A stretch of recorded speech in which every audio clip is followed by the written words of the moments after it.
listening to Legacy Lawyers, hosted by Michael Haslam and Nathan Croxford.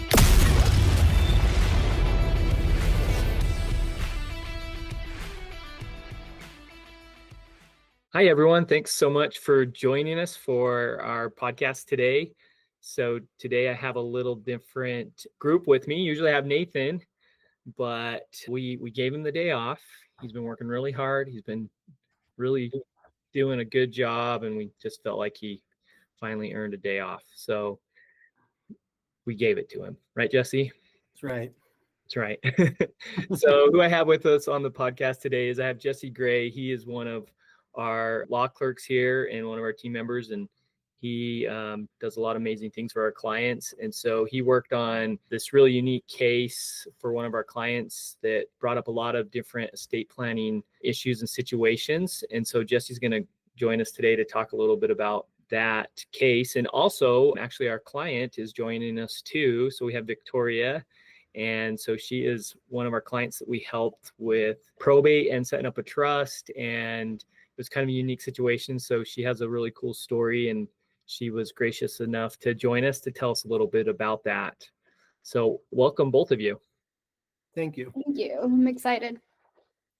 So what we're going to start with is we want to share the story just because I think it gives everyone who listens to our podcast just some really good context of what they should be thinking about in their own planning for their family, and also just kind of highlights how important it is to have a plan and to have the right team to help you with your plan, because I think the right team is a really big deal.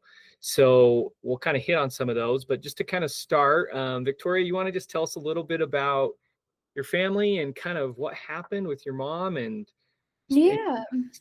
So, hey everyone, I'm Victoria. I met the Voyant Legal team about a year and a half ago, almost 2 years now. My mom passed away very, very unexpectedly at the beginning of 2023, and she had nothing set up, honestly, for her estate planning. It was very unexpected. She was very healthy, fit woman, and it was just very tragic how we lost her. It happened very quickly. And in the weeks after her services, we were left with her estate. And essentially, we had no idea what to do with it, where to go, who to talk to,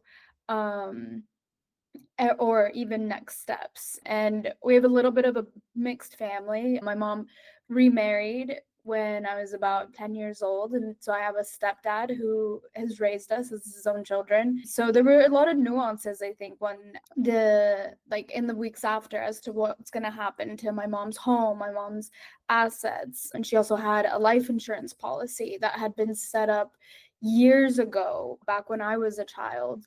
And it got really scary. I remember at the beginning, we ran to the bank to check out the house stuff, and the bank tried to tell us what to do. They gave us very high level, oh, you just need to go and go to probate court. And they made it seem like it was something I could do. And then we also had a life insurance agent tell me, you could do this. And I was getting all these different, I was getting so much different advice from so many random people, and it was really overwhelming, especially in the weeks after losing my mom. And that's when I went online, I Googled probate court, I think it was, and just attorneys that helped, and that's how I found you guys. And honestly, it was a huge lifesaver to us, because we had no idea what to do. In terms of how to get my mom's assets in a protected state, in a state that we can take it over, because she did pass away without a will. And so that... Victoria, and you weren't in Utah, right? Or No, I was in New York. I live full time in New York City. So I also was trying to navigate living here and handling an estate case in Utah, and so that was something really tricky as well. And so when you kind of flew out to Utah and trying to figure some of this out, did you have a lot of help from other family members, or did it kind of just fall on you, or how did that kind of come out? kind of fell on me. I have a bit of an estranged relationship with some family members in Utah, and that's where I also seek legal advice as well. In that, things got tricky because I have such a blended family and I have so many family members. My mom comes from a very large family. There were a lot of interests in her estate, and that was something really scary and tricky for me and my dad because we, you know, there was no place where my mom had left anything that said, it needs to go here, it needs to go to her. We had her word, we knew what she wanted, but there was no formal anything of it. And that was really scary. So you guys weren't really sure if some other family members might have had claims to some of the assets or. Mhm. And I also, at the time of her death, my birth father was still tied to some of those assets. So there was at least like 3 separate interests on this property we had, as well as her life insurance, which was really, really scary at the time because I have never dealt with anything like this. I didn't even know about estate planning. It's not something, I'm in my late 20s. It's not something I thought of at all. Yeah, it's not usually in your late 20s. It's not something you're Yeah. about. Yeah. So tell me a little more about the life insurance because your mom did list a beneficiary on it, right? So that was one of the hardest parts, I think, that Jesse and I dealt with was this life insurance policy. And I think my mom, at a time of when we were really young, she just wanted to set something up for us just to make sure we'd be okay. But she set it up to an aunt, and she only listed it. That was the only beneficiary to this policy, was one aunt who, unfortunately, we had no relationship with. Oh, wow. And can you explain why she listed it to your aunt? I think at the time, I have no idea. I think she just said it as it was someone who she thought could take care of us, and we were children at the time. And it was her sister. But that was more than 24, 25 years ago. I was like a child. And she also never looked at it again. She made the policy, set it, and then when I called the life insurance office, which we didn't even know where the life insurance was, we had to go through her documents and track that down. But once we even got to the life insurance, they had no idea my mom had 2 more children. That's how long ago. She had never even bothered to look at it again. It was something we didn't think about.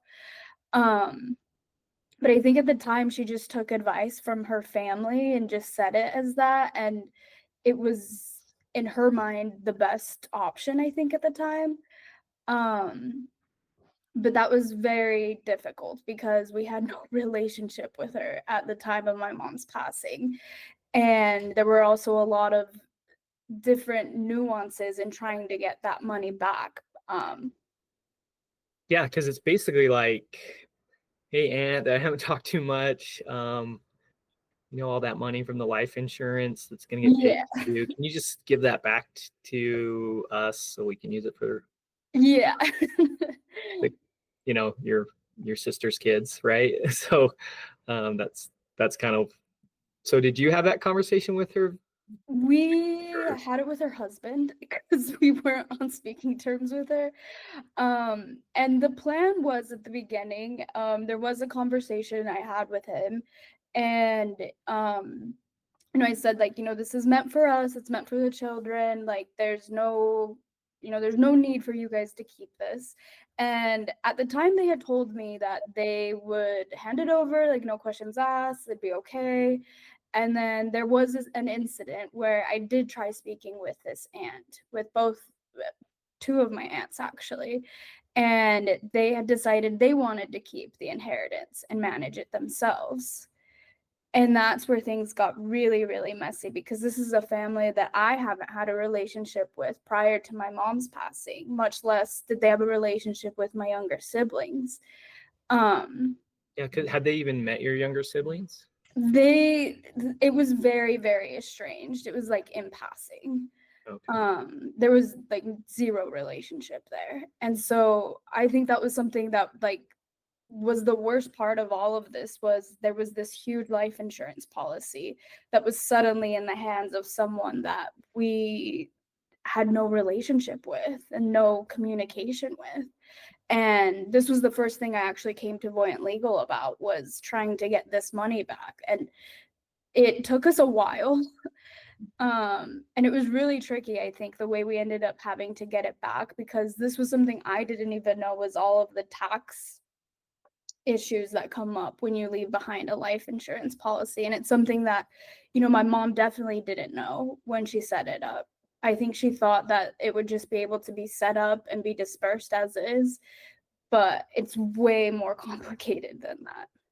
It really is. So we see that a couple times a year where someone had set up a policy and they listed the beneficiary as somebody who the money wasn't really for, right? A lot of times it is, hey, I'm not going to list a minor as the beneficiary, so I'll list this other adult and just trust that they'll use it for the minor and do it the right way.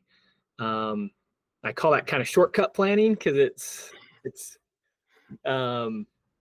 not gonna, it's like maybe a quick way to approach it, but it's not the right way to do it. And so that's the tricky thing, right? When you give that life insurance to those minors, that the IRS calls that a gift. And so there's gift tax issues that come into play. And then it's really, really scary if that person's going to actually give the money for the minor. I've seen it go both ways. I've seen where people haven't done it. And in this case, your aunt did the right thing. Yeah, thankfully they ended up doing the right thing, but it was tricky because of the amount and the way we had to pass it, because once they received it, it was just theirs. And I think that's something that, like, I don't know why no one communicated that better to my mom, but I wish, there was more insight or more guidance onto how that needs to be dispersed, because from what I understood, it was completely hers. She could have, to her best interest, done whatever she wanted to with it. And thankfully they ended up giving it back to us, but it did have to be gifted back to us over a period of 2 years because of all of the tax implications and everything. And so that was something that we had no idea about. My mom had no idea about. And had there been even just a little bit more help for her, guidance, it would have saved us a lot of headaches and stress. This was something that kept me and my dad up at the beginning when we were dealing with our grief. It was something really scary to be thinking about all of this money just sitting somewhere at someone else's discretion.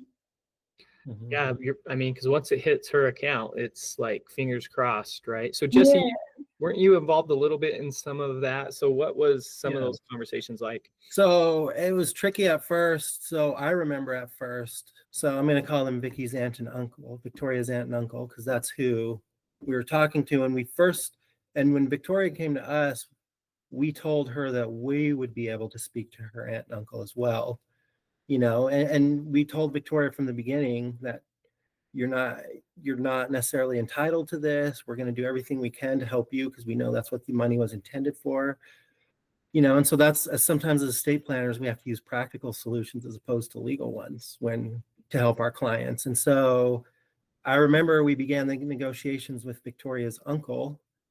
And in the beginning, he wanted to use the tax implications as a reason not to give them the money to begin with, but to set up trusts where they would be the trustees to distribute that money to them. And as our negotiations continued, we started to get more positive results for Victoria, where, he said, okay, we can distribute, but we're going to do it over a period of 10 years to avoid some of those heavier tax implications. And so ultimately, as everyone knows now, we got the money over a 2-year period, but it took weeks of negotiating, and not only talking to Victoria's uncle, but also talking to his account manager, because he was the one advising him about the tax implications.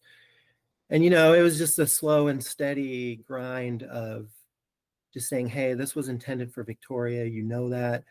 And I think another positive factor that we haven't mentioned is this uncle and his wife are relatively wealthy anyways. So that made it a little easier to negotiate that. But yeah, we try to maximize for our clients what we can do. And even though we just did a probate, that was something else we saw that we could help Victoria with that, her family really needed at the time. So let's talk about probate a little bit, Victoria. So the house had something with it that was the deed. The deed was a little out. So when my mom passed, they had my birth father, who is also deceased.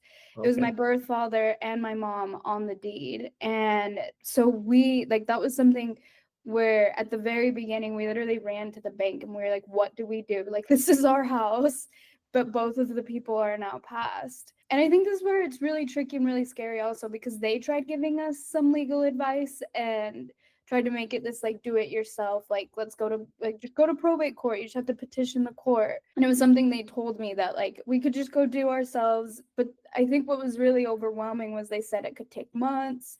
They said it was up to a judge. And I also was really scared of the fact that I had my biological father's family possibly could make a claim on this home. And this was our family's home. It's been our family's home for more than 25 years. And it's something, that was the main thing I came to with you guys, was getting this home back into our possession. Because my mom didn't even leave like anything saying that it should go anywhere. Jesse, for the home, so where Victoria's birth father's name was on it, what did that look like on our end with the probate? Yeah, so what it looked like on our end, and this is something that we really sat down with Victoria, helped her to understand, because like she said, she was really nervous. And so we wanted, we read all the documents. We wanted to make sure that she didn't feel so nervous, because we had a really good solution for that. And that was her birth father. And here's where I'll make a distinction, if that's okay. But she has her birth father, and her stepfather she actually calls her father, which is pretty cool. And so her birth father and her birth mother were on the deeds as joint tenants. So once her birth father passed, it vested interest into her birth mother. And once her birth mother, and they never changed, like she said, they never changed the deed to be into her stepfather's name, even though they had been living in the home for all that time. As Victoria said, her mom and her stepdad had 2 more kids, which pretty much grew up in that home their whole lives. And so, but they never changed the ownership on the deed.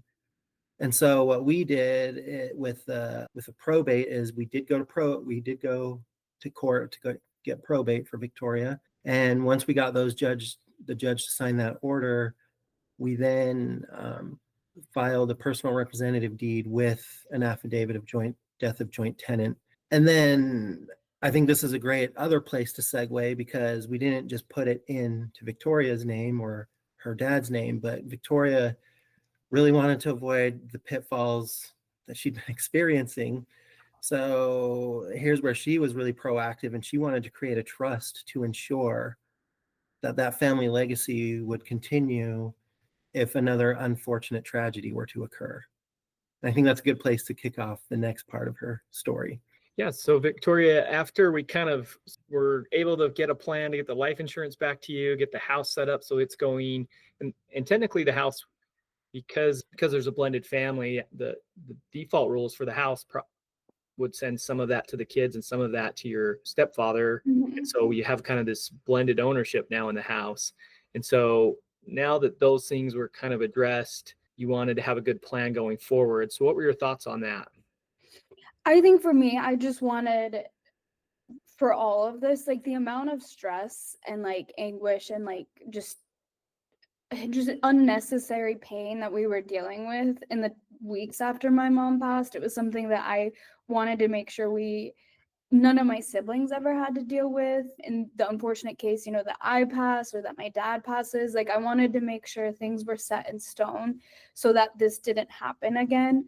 I also wanted to make sure my dad was protected and his assets were protected, because it was just really painful and really scary for us to go through such a horrible time already, and then having to deal with so many legal things, and then just the things that were up in the air, you know, like the life insurance, the house, it felt so like anything could happen, and it was at everyone else's discretion, it almost felt like. So that was where I went ahead and I just set up a family trust to protect our life insurance money that we had received, and to also protect the house that we had, that because it was our family house. And it was something I set up especially for my little sisters who are still young, and I wanted to make sure that they were taken care of regardless of what happens to me or my father. I wanted to make sure that there was something in place to take care of them, and steps in place in the case that any of us pass away. So it was something that as soon as we wrapped everything up, that was like the next thing we got right on to doing. First thing on your list, huh? Yeah. Yeah, so that's really, really smart, because, you know, sometimes we do think, I'm young, nothing's going to happen, right? Like, I don't need a plan, or what's an estate plan. As we started, you hadn't even thought of what estate planning is, right? And but life always happens, and so I feel like that peace of mind of having a plan is really incredible. So Jesse, just as we set up the trust, what's some of the unique things we did to make sure things would really protect Victoria and her sisters if something weird came up? Yeah, so and this is the cool part, and I'll lead into that by a quick question to Victoria by saying, I know you don't like this question because we've talked about it at length, but I'm going to ask you just so people can know. But you know, you have your dad. Why were you dealing with this mostly? Why were you in charge of everything? You know, why is he's not taking the reins? I think it's just it's my role in my family. It's something that I did for my mom in honor of her. It's something my mom always led the home. She kind of always pushed my dad to the side, and it was something that she really instilled in us, that as women we need to take that, you know, that direction, that leadership, that guidance. And also my dad's an immigrant. He's been here for more than 20 years now, or about 20 years, but all of this stuff is relatively new for him, and it can be really difficult. There's language barriers, there's the just lack of knowledge, and it's something that I wanted to take care of for him. He was my mom's husband, and he raised us, so it's something I felt like I owed to him and to my family. Yeah, and I think that's a great introduction to how we set up the trust. And because like you were saying, Mike, those assets, that home was going to be divided between Victoria and her two brothers and her stepdad. And so, but the way that they all wanted it to happen, and through the leadership of Victoria, was let's set up a trust, let's put the home in the trust, and let's make sure. And the way that they set it up was to make sure that Arturo could live there for as long as he needed to and raise his family there. Okay. And then also what Victoria did with, and correct me if I'm wrong on any of this, Victoria, what you did with the money that you got from the life insurance is you actually paid off the mortgage on the home. Just to kind of take that concern away that, you know, house is paid off, everybody's good, we have some security. Yeah. And then there was still that extra money and you created an account, a bank account that was you put into the trust with the extra insurance money. And we created provisions in the trust to give distributions to your 4 siblings, you included, and your 4 siblings. And your siblings under a certain age would have what are called general needs trusts until they hit a certain age. And so just to ensure that they would be taken care of. And I remember our conversations of, you know, how that made you feel better because, you know, like you said, all that money was intended for you, your mom's life insurance policy, but it didn't have that effect in practice. And so you wanted something in practice that would take care of your siblings if something happened to you and your stepdad, right? And that's exactly how we set up the trust. That we put the money into that bank account, we created general needs trusts in case something happened to you guys, so that money would be distributed for their benefit that way. So one of the things that we're kind of always talking about in our podcast, Victoria, is like why families need a trusted advisor to help them with their estate planning. And it's not just as simple as, hey, I sign a few documents, put them on the shelf, and I have a plan. With us, you know, as we helped you with the probate and as we set up the trust and kind of the plan, we've really focused on being that trusted advisor for you. So just talk to if you felt like you've had that support, and just any thoughts you have along that like approach.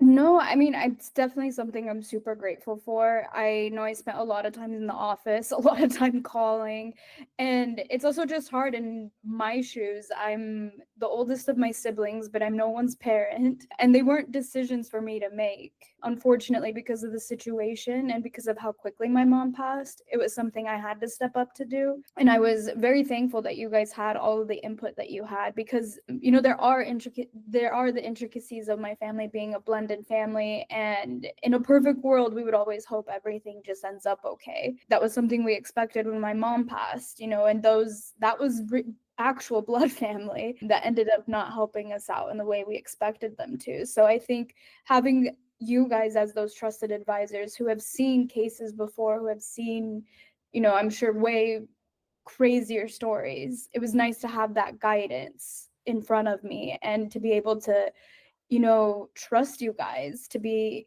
able to help set it up for us in the best way. It was something I was really grateful for. Awesome.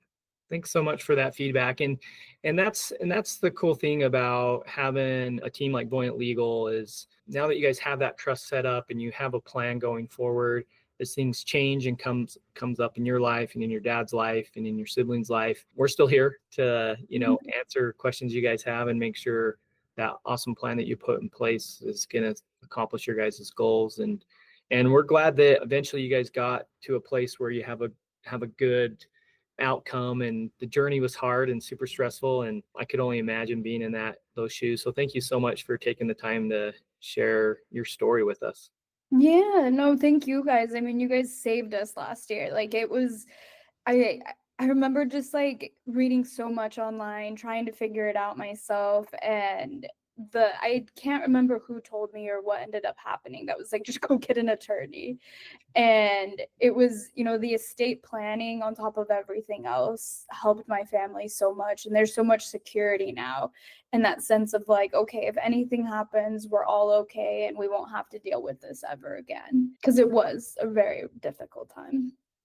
So I think you've kind of already said it a little bit, but just for any families out there that maybe haven't done planning or aren't sure if they need it or anything, any last tips, Victoria, from your end or thoughts? I would just do it. I would do it. Whatever you have, even if it's something small, just do it. I ended up doing my own estate planning. It was something that we did. It was for me and my dad and for my family. That peace of mind, because when you're on the other side of things, it happens so quickly, and you never know when it will happen. And we never expected my mom to pass when she did. And had we had these things in place, it would have saved us a lot of pain. And so I would just go do it. Go to your nearest estate planner, anyone, and just get it done, because you never know when you'll need it, and you don't want to be on the other side of things without something in place. You really don't. And that's the tough thing. I tell people all the time, hey, you're doing the planning not for you. It's for the people you love. The people we love have to pick up the pieces if there isn't a plan. They have to kind of make it work. And you did an amazing job stepping up for your family. So Thank you. Kudos to you. Good job. They're lucky to have you. Jesse, any final thoughts you had on just kind of Victoria's experience? Yeah, honestly, it's been a pleasure working with Victoria. She really did step up to the plate. It was a really difficult time. And, something I think that we strive hard at Voyant Legal is just, we recognize, because on top of all this stress with the estate planning, Victoria has lost someone very dear in her life. And part of our mission here too is to provide space for people like you, Victoria, to grieve when you need to grieve, right? So, and for me, that's what I've seen, is that's another reason why estate planning is so important. It's because when you have that in place, you allow the people closest to you that space and that time to grieve, because it's difficulty compounded with so many different things. So emotions. Yeah. And I like that thought, Jesse, because we do get calls from our clients right after their loved ones do pass away, and what do I got to do next, right? And we always tell them, they have your parents or your loved one has a great plan in place. So besides these few little things that they usually have already done, right? Like coordinate with the mortuary and everything, you don't need to really do anything super urgent until you're ready. So sometimes, you can take a little extra time to grieve and before you have to pivot to finances and some of those other things. And so where Victoria's mom didn't have that plan set up for him, that kind of hit him right in the face right at the start. Like, what do we do with all the house and everything? It becomes more of an urgent thing. So again, thank you so much, Victoria, for taking the time and joining us. And we're glad you guys are in a better spot now. No, thank you guys. It's been amazing, and I'm very grateful we found your team. Well, we'll go ahead and call it an episode. Thanks so much, everyone, for listening. We'll catch you next time on the Legacy Lawyer podcast. You've been listening to Legacy Lawyers with Michael Haslam and Nathan Croxford. We give you the juicy detail of cases that our law firm has dealt with. We take out the lawyer talk and legalese and show you what options some of our clients had to choose from to fix their situation. The effects of not doing planning can be devastating. We'll be back soon, but in the meantime, hook up with us on Facebook and Instagram at Voyant Legal. Call us at 801-951-0500 or send us an email at team@voyantlegal.com. And for commonly asked questions, hit voyantlegal.com/resources. We'll see you next time.